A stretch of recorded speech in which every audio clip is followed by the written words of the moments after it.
लगता है सारे बदन पर पित निकली है। जहाँ जहाँ मजहब के बिच्छू बूटी छूले वहाँ वहाँ खारिश होती है। फोड़े फूटने लगते हैं, पीप निकलने लगती है। झारखंड से खबर आई है कि वहाँ एक स्कूल में गांव के लोगों ने प्रार्थना बंद करवा दी। प्रार्थना के समय बच्चों के हाथ जोड़ने पर प्रतिबंध लगा दिया। दबाव ऐसा कि शिक्षकों ने इसे मान भी लिया और वही सब होने लगा जो गांव वाले चाहते थे, क्योंकि गांव की अधिकांश आबादी मुस्लिम है।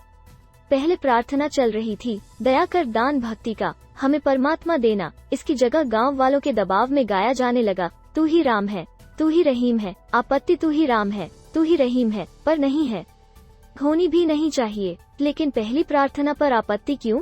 फिर हाथ जोड़ने में तो कोई बुराई होनी नहीं चाहिए। गांव वालों को इसमें क्या बुरा लगा वे ही जाने, लेकिन समझ में यह नहीं आता कि हम मजहब को किस दकियानुसी मानसिकता से पढ़ रहे हैं और उसी मानसिकता से हम अपने बच्चों को भी क्यों पढ़ाना चाहते हैं।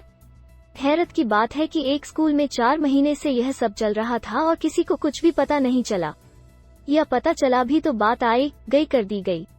जब बात मीडिया में आई, हल्ला हुआ, तब अधिकारियों के कानों में जूं रेंगी।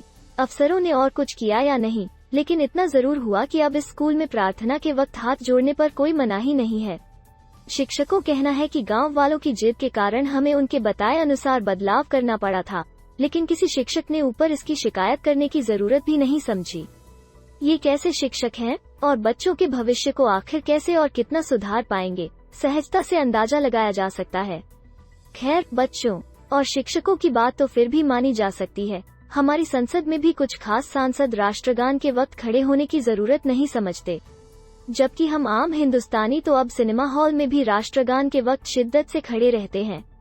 निश्चित ही उन हजारों स्वतंत्रता सेनानी की आत्मा रो रही होगी जिन्होंने इस देश की आजादी और बेहतरी के लिए हंसते हंसते अपनी जान गंवा दी।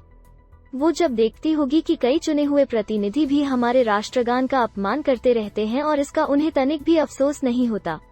होना यह चाहिए कि उदारता वहीं हो जहां उसकी जरूरत हो, बाकी जगह कानून को अपना काम बेखौफ करने की खुली छूट होनी ही चाहिए। कम से कम देश के प्रति सम्मान के मामलों में तो कड़ाई बरती ही जानी चाहिए।